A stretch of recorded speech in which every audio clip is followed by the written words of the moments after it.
আমার গত সপ্তাহের যশোরের আলোচনার একটা লাইনকে কেন্দ্র করে আমাদের অনেক রাজনীতিবিদ বন্ধুরা অনেক ক্ষুব্ধ প্রতিক্রিয়া দেখাচ্ছেন। ওই কথাকে নিজেদের গায়ে টেনে, নিজেদের গায়ে মেখে ওনারা ক্ষুব্ধ হয়েছেন। প্রিয় ভাইয়েরা, আমি বলেছিলাম যে একদল খেয়ে গিয়েছে, আরেক দল খাওয়ার জন্য রেডি হয়ে আছে। তো এখানে কি আমি কোনো দলের নাম বলেছি? বাংলাদেশে 48টা প্রায় নিবন্ধিত রাজনৈতিক দল, কোনো দলের নাম আমি বলিনি। কথাটাকে আমি জেনারেল রেখেছি। দায়ীদের বৈশিষ্ট্যই এটা, দায়ীরা জেনারেলি কথা বলে, যার যেই মেসেজ নেয়ার তারা সেখান থেকে নিয়ে নেয়।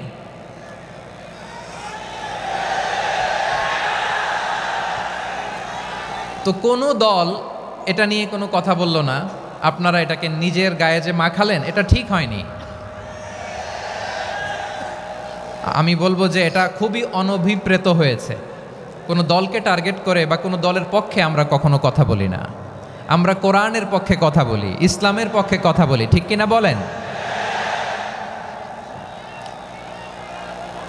সো একটা জেনারেল কথাকে যদি আমার রাজনীতিবিদ বন্ধুরা নিজেদের গায়ে মাখেন, ক্ষুব্ধ প্রতিক্রিয়া জানান, এতে করে সাধারণ জনগণের কাছে একটা নেগেটিভ মেসেজ যাবে ওনাদের ব্যাপারে। এটা হোক আমরা চাই না।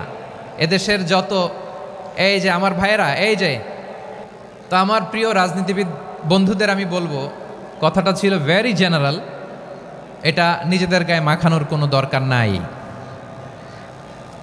আমরা এই যে এক্সিস্টিং যে রাজনৈতিক চর্চা, এটা থেকে আমরা বেরিয়ে আসতে চাই। আমরা চাই না এদেশে চাঁদাবাজি, দখলবাজি থাক, ঠিক কিনা বলেন? এদেশে কোনো দুর্নীতি থাক, টেন্ডারবাজি থাক, এগুলো আমরা চাই।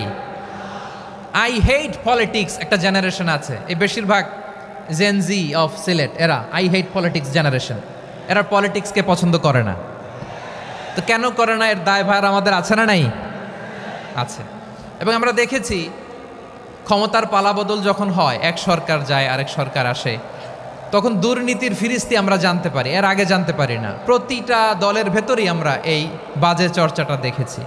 সো এখন আমাদেরকে শুধরে নেওয়ার সময় এসেছে। এটা এই সুন্দর সময়, নতুন প্রভাতের বাংলাদেশ, নতুন ভোরের বাংলাদেশ, এই সময় আমরা কাদা ছোড়াছুড়ি যেন না করি।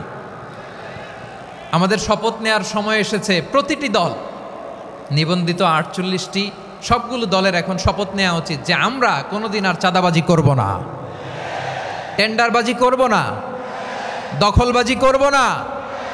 আমরা সবসময় দেশের পক্ষে থাকব, সবসময় দেশের পক্ষে থাকব। সেই কথাগুলো ছিল ভেরি জেনারেল। যে কথাগুলো আমরা জেনারেলি বলি, এগুলো জেনারেলি আপনারা নেবেন। আমার রাজনীতিবিদ বন্ধুদের কাছে এটাই আমার কামনা। আর এই জাতীয় বার্তা যখন আমরা দেই, তখন যদি আপনি বলেন যে পারলে রাজনীতিতে আসেন, পারলে দল করে দেখান, এটা হইল? আমি কি এরকম কোনো কথা বলেছি? না। আমি একজন মুফাসসিরে কোরআন, আমি একজন আলেম, এর বাইরেও আমার সবচেয়ে বড় পরিচয় আম আ সিটিজেন অফ বাংলাদেশ। আমি বাংলাদেশের একজন সাধারণ নাগরিক। আমার দেশের যে কোনো সমস্যা, যে কোনো ইনকনসিস্টেন্সি, অসঙ্গতি নিয়ে মত প্রকাশের স্বাধীনতা আমার আছে না নাই? আপনারাই তো বাক স্বাধীনতার কথা বলেন, ফ্রিডম অফ স্পিচের কথা বলেন, বাক স্বাধীনতার কথা বলেন। সো আপনারাই যদি আবার কোনো মন্তব্যের কারণে বলেন যে রাজনীতির মাঠে আসেন, দল করেন, দেখি কতটুকু পারেন, এটা ঠিক হবে না। তাই প্রিয় ভাইয়ের, আসুন আমরা দল মত নির্বিশেষে কাঁধে কাঁধ মিলিয়ে সোনার বাংলাদেশ গড়ি, দুর্নীতিমুক্ত বাংলাদেশ গড়ি, যে বাংলাদেশের জন্য রক্ত দিয়েছে আবু সাঈদ, যে নতুন ভোরের বাংলাদেশের জন্য রক্ত দিয়েছে মুগ্ধরা, যে নতুন বাংলাদেশের জন্য রক্ত ঝরিয়েছে 24-এর যে গণ অভ্যুত্থানের প্রত্যেকটি শহীদার। আওয়াজ করে বলেন ঠিক কিনা?